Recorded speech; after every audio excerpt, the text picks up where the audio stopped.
Have you ever been to an unproductive meeting where the presenter makes you want to take a nap? Or do you ever find yourself turning to your email because of a boring presentation, especially online where you can just shut your camera off and disappear? As much as that makes us chuckle, this has become the status quo, and the cost is enormous. Hi, I'm Julie Schmidt, Franklin Covey client partner, and one of the authors of this work, Presentation Advantage.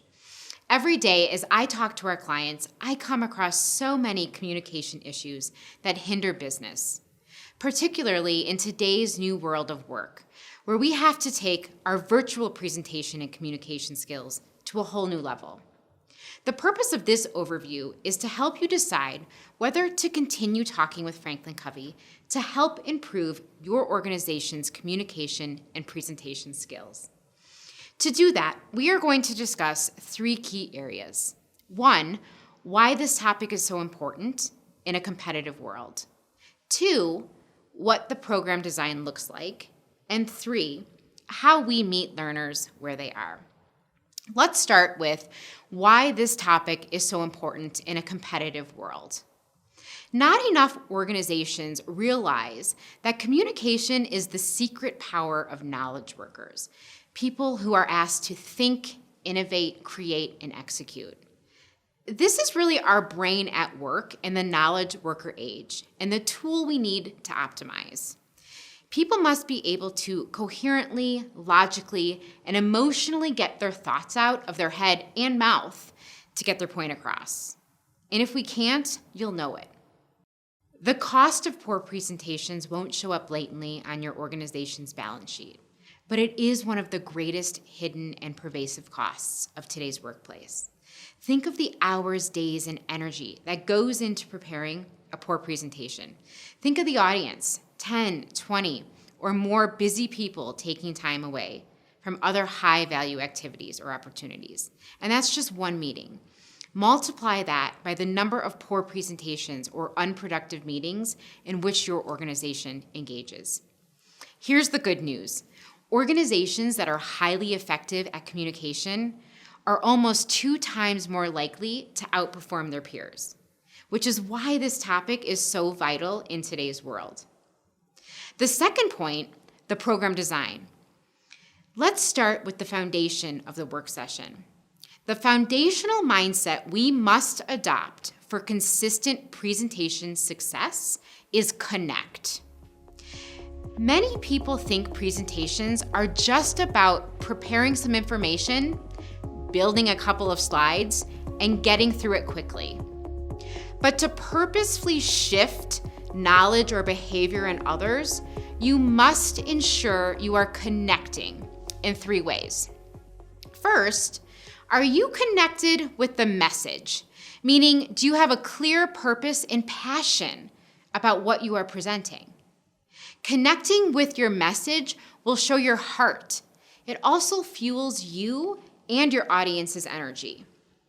Second, are you connected with yourself? Meaning, do you have the character and the competence to deliver an informative and persuasive presentation?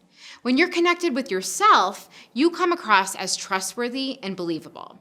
You have knowledge, not only in the subject matter, but you are seen as someone that can properly present and communicate. Last, are you connected with the audience? Do you know what the average attention span is today? 8 seconds. That's it. And when your presentation is perceived as boring, you are not confident, what is your audience doing?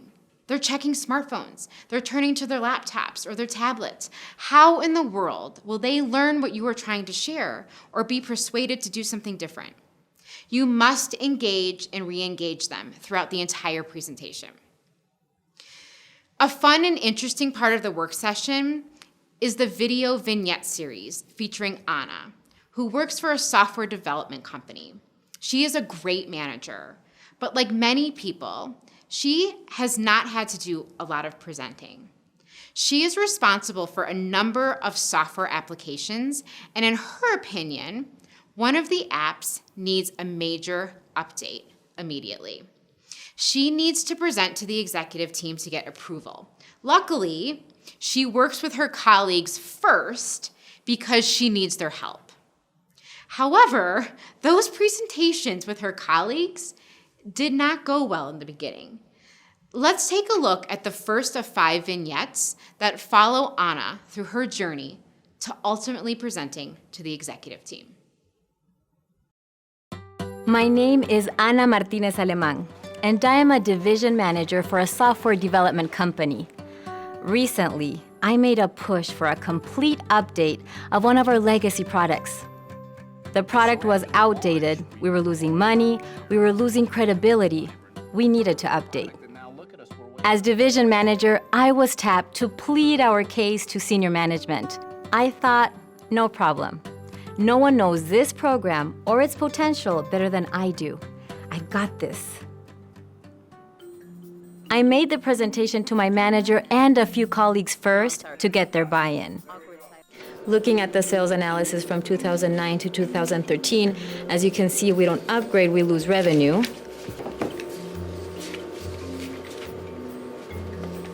And if we look at the history of sales, and how did it go? No way senior management's going for this. No kidding. I just wasn't connecting. I didn't come off as credible or passionate about why I thought the upgrade was essential, and I definitely did not connect with my audience. I wasn't surprised when my manager approached me about canceling the presentation with senior management. No one knows this product line like you do, but maybe now is not the time for you to present to senior management. We delay, we risk losing revenue and customers. I'll figure out how to revamp the presentation. With the right approach, we can help them see this is the right thing to do. Okay, but it better be good. If you do what you just did in there next week, I can guarantee the update request will be denied. Okay.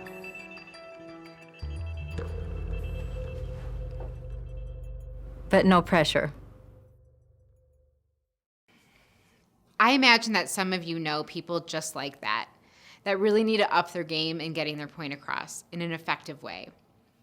In each of Anna's videos, we contrast her meeting with her colleagues against her meeting with the executives, where she greatly improved. So how do we help everyone connect? To ensure success with the connect mindset, we must surround it with a robust process and skill set. There are 3 components. We must develop a powerful message, design impactful visuals, and deliver with excellence. Let's take a deeper dive into these skill sets, starting with develop a powerful message. Each component starts with a strong mindset, which then powers the buy-in of the skill sets by participants. The mindset here is good structure capitalizes on the natural way people learn and remember. Our solution is based on brain science and includes statistics and brain bites throughout the work session to validate how we as human beings process information best. As Dr. John Medina stated in his book, Brain Rules, words presented in a logically organized, hierarchical structure are much better remembered than words placed randomly, typically 40% better. This leads us to work with our tools, the presentation planner and cards. These help us plan and design the presentation with the following components. The clear purpose of the presentation. We want the audience to know what we're asking of them. Begin by thinking through what we want them to do, know, or feel by the end of the presentation. And then we create our purpose statement. The 3 key points to support the purpose. Here, we learn how to brainstorm, think through the most impactful points that could be made in the shortest amount of time. We then build out the key points in a way the brain understands, utilizing what we call the SSS process. SSS stands for state, support, summarize. State the point, support the point with evidence, and summarize the point. The interesting thing here is that we tend to summarize our points naturally. Listen to yourself or others after they've explained something, and you will hear it happen. Our goal is to institutionalize what our brain subconsciously already does well to communicate. Create a powerful introduction and closing. In the introduction, we preview our purpose and key points so the brain knows where we're going. The close should mirror the introduction, so the audience has a clear roadmap to either be very well informed or moved to the action you ask them to take. Once we have our powerful message in a concise, clear structure, we move to designing impactful visuals. The mindset here is to increase attention and retention of the message by creating emotionally impactful visuals. Many people will say, "Can't you just help us with our PowerPoints?" And the answer is, respectfully, no. As the very famous Seth Godin stated, if all you want to do is create a file of facts and figures, then cancel the meeting and send a report. Do it in PowerPoint if you want, but it's not a presentation. It's a report. The way we increase attention with visuals is to have a well-structured, powerful message. Then we should have visuals that beautifully support and enhance the key points, not detract from them. Good visuals should do 4 things when they're designed to support your message. They will enhance the learning, improve understanding, invite interest, and inspire feelings. This is a big paradigm shift for participants, but they come to understand that it's the structure of a powerful message that people will resonate with, not a big slide deck filled with information. The last component that surrounds the connect mindset is deliver with excellence. The mindset is to engage and re-engage your audience. It is imperative to master verbal and nonverbal skills that bring out your passion and confidence to help move people to action. You can be really passionate about your message and very credible, but if you stand or sit there like a plant with a monotone voice, you will lose your audience fast. So we must master the 6 elements of great delivery: appearance, eye contact, facial expressions, gestures, movement, and voice. Let's talk about a couple of them here. First, how we appear, whether in person or online. Did we overdress to a casual audience? Or were we too casual for a more formal group? Second, good eye contact. On a screen, it takes a little more thought. Are you looking at the camera so people feel you're looking at them? Or are you looking down at their faces on the screen, which, by the way, appears as though you're not looking at them? Eye contact is cultural, so being aware of the implications on screen in particular is important around the world. One of the more fun parts of Presentation Advantage is our segment around nervousness. How many of you get nervous before an important conversation or presentation? I bet a lot. We all do. And I bet these are some of the things that happen to you. Your mind goes blank. Your face or neck get flushed. Your heart beats faster. You're not alone. It is natural, and it's our brain protecting us. I'd like to share this brief animated video of what happens in your brain and body right before you present. Think of stress as a continuum. Too little stress can leave you complacent, preoccupied, without enough energy or interest to perform at your best.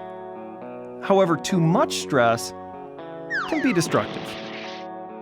You perform at your peak in the zone of optimum stress. You know the feeling. You're in the groove, alert, thinking clearly, in control. peak performance. And that's exactly where you'd like to be when you give a presentation. The problem is, roughly 75% of us suffer from glossophobia, a deep fear of public speaking. And that stress pushes us right into the danger zone. And, much like our prehistoric ancestors, when faced with high stress, our bodies react automatically to survive. You've probably experienced it. Your heart races 2 to 3 times its normal speed, sending oxygen-rich blood to the major muscles in your arms and legs. The capillaries under the surface of your skin close down to avoid a deadly surface wound, but that in turn sends your blood pressure soaring. All functions not directly tied to survival shut down, including all your thinking skills. Your highly charged body is totally focused on the fight for survival. You can run faster, jump higher, and fight harder than you could only seconds earlier. But that same burst of cortisol and adrenaline meant to keep you alive also saps all your strength. So, while high-stress mode is ideal for fighting saber-toothed tigers, it's the worst possible mode for facing an audience. And in fact, modern studies suggest most people would rather face a tiger than speak in public. The good news is that there is a way to tame the tiger when you face an audience and stress strikes. It doesn't have to control you. Fun, right? In the work session, we brainstorm ways to keep that from happening and minimize our reactions. So that was a brief overview of the components surrounding the Connect mindset. Point 3, we meet learners where they are. Presentation Advantage is designed as a 1 or 2 day work session. It can be delivered live online or live in person. You choose the 1 or 2 day work session depending on what your needs are. The main difference? The 2 day work session includes 3 video or Zoom recordings of participants presenting their topics, complete with peer and coaching assessments. Both sessions come with a pre and post assessment and follow-up activities to continue to hone these skills. In conclusion, we have shared with you why this topic is so important in a competitive world, what the program design looks like, and how we meet learners where they are. Our purpose was to share enough information to help you decide if it makes sense to continue exploring Presentation Advantage for your organization. At Franklin Covey, we have the knowledge and experience to coach you, your teams, and organization to better inform, influence, and persuade in your presentations. Contact us now by hitting the contact button to the right. We would love to partner with you.